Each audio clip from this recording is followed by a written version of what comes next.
Reaksyon ng ilang mambabatas natin kaugnay doon sa sigalot dyan sa gitnang silangan at yung pag-intervene ng Estados Unidos. Alamin natin ang nakakalap na impormasyon ni Bombo J. Galvez.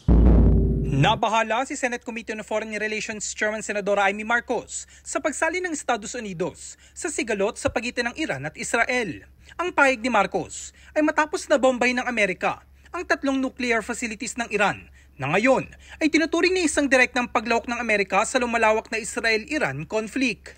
Git ni Marcos, ang pakikialam ng US ay mas nagdagdag ng pandaigdigang peligro kung saan marami anya sa ating mga kababayan ang naiipit sa digmaan. Nabahala rin ang mambabatas sa lagay ng langis o krudo kung saan tiyak na may mabigat na implikasyon sa ekonomiya ng bansa, sa agrikultura, transportasyon, pabrika, pagawaan at iba pa. Kinalampag nito ang Department of Foreign Affairs, Department of Migrant Workers, Philippine Overseas Labor Offices na gawing prioridad ang kaligtasan ng bawat Pilipino sa Israel at Iran. Nanawagan naman si Senate President Pro Tempore Jingo Estrada na dapat diplomasya sa halip na pagsalakay ang pairalin at magsagawa ng dialogo sa halip na karahasan. Bagamat anya malayo ang kaguluhang ito sa bansa, hindi maiwasang mag-alala sa lumalalang sitwasyon, lalo na anya, hindi na mabilang mga inosenteng sibilyang apektado, kabilang ang mga overseas Filipino workers na naninirahan at nagtatrabaho sa gitnang silangan.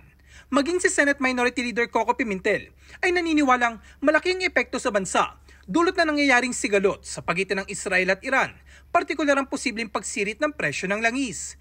Dahil dito, inayag ng senador na maaring kontribusyon ng bansa sa issue ay huwag kumampi at maging venue o tulay para sa usaping pangkapayapaan. Malaking impact nito kasi of course oil prices apektado for sure. And then ang dami natin deployment sa area na yon. Tinatawiran ng mga missiles yung area na yon.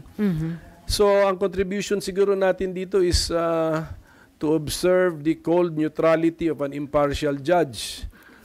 Kung pwede, mag-contribute tayo sa settlement of the issue. Huwag tayong kumampi, gumit na tayo, offer tayo to be what? Venue for talks, what? As the bridge between the two countries. Yan ang gawin natin. Kasi kailangan peaceful resolution po ito. Thousands of missiles na po ang mga pinapaputok nila at delikado kasi isang maling location na mapasabugan, it might really escalate. Para sa Bombo Network News, ako si Bombo J. Galvez nag-uulat para sa #1 and most trusted radio network in the country, Bombo Radio Philippines, Basta Radio. Bombo!